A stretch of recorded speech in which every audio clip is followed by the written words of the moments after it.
Here are 6 ways to quickly ruin your entire life. Number 1.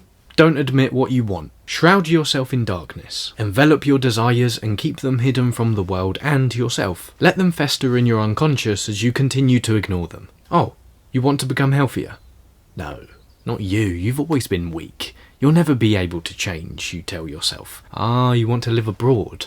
No. You? You're not courageous enough. You'll never be able to pull that off. Frantically stash your desires so deep below within your psyche that no one can find them, least of all yourself. And when other people ask you what you want, create confusion, annoyance, and vagueness. Stumble, stutter, shiver. It's not mystery you're creating, but confusion and inconsistency. And then one day, explode and break down. Your tipping point has come 15 years after you stifled your ambition, but instead of being a creative force which beckons you towards action, it festers inside you like a worm, brewing resentment inside you because of your unactualized desires. Then take that resentment and inflict it towards others who show even the slightest courage to make what they want a reality. Why act towards getting what you want when not getting it is a possibility? Good question. You decide. Numero 2. Mindlessly consume other people's lives online. Because your life is lackluster, dull and mundane, outlet your passion through others. Gasping with their every joy, grimacing with their every sorrow,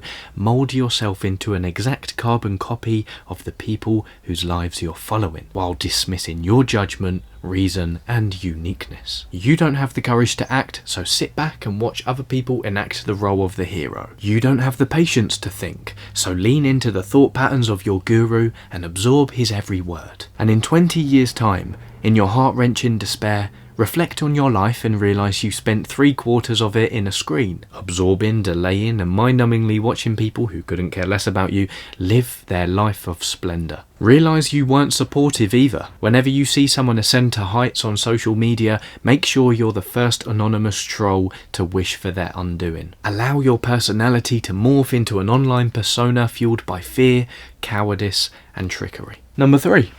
Watch porn. Conclude that intimate relationships are nasty, taxing, laborious, and a waste of time. Choose a different bond instead. A toxic relationship that keeps you warm. A soothing fire to take the edge off when you're stressed. A passionate impulse that convinces you you're okay. There's no need to expend effort. You're fine as you are. It can offer you everything, it whispers. All the while you have nothing. So as well as your cowardice to face the world, retreat into the bosom of pleasure. Daily. Not an hour goes by when you don't think of it. Of them. The sirens call to you against your will, and you willingly give in every time.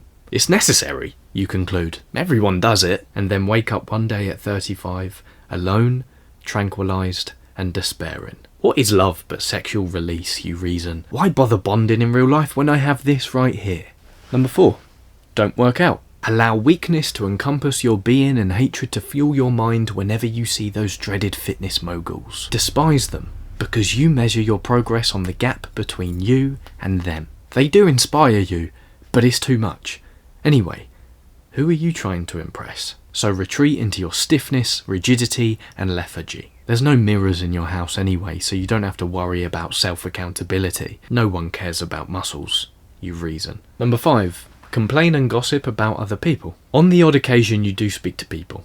Stab them in the back at every chance. Your social experience has shown you loyalty is for fools, and a frugal tongue never helped anyone. And when you're away from these people, discuss the qualities that you hate about them with people who feel exactly the same. Revel in your misery, because now your misery finally has company. Besides, in conversation there's nothing to say about yourself, so you might as well revolve your conversations around the lives of others. Lastly, number 6. Delay decision making. I want to change, you realise. I no longer want to live like this. I need something big. I need revolution. So who do you turn to? Your online guru. And what does he say? He says take action on something small. Clean your room. Tidy your desk. Wash the dishes. Ridiculous. I don't know why I pay this man money, you say to yourself. How will that help? So you scoff at the advice and you continue to think. And think. And think. And think. I'll do this, then I'll do that, then I'll do this. You promise everyone, but nothing gets done. Because you keep your decisions in the horizon. For next week's self to decide. For next month's self to decide. When you're ready, Until suddenly at 40 years old you reflect. The open loops of decisions are running rampant in your mind. There's still things you haven't done from 20 years ago that are now gnawing away at your soul. But there is one thing, despite all of this, that you've managed to do. You've managed to quickly ruin your entire life.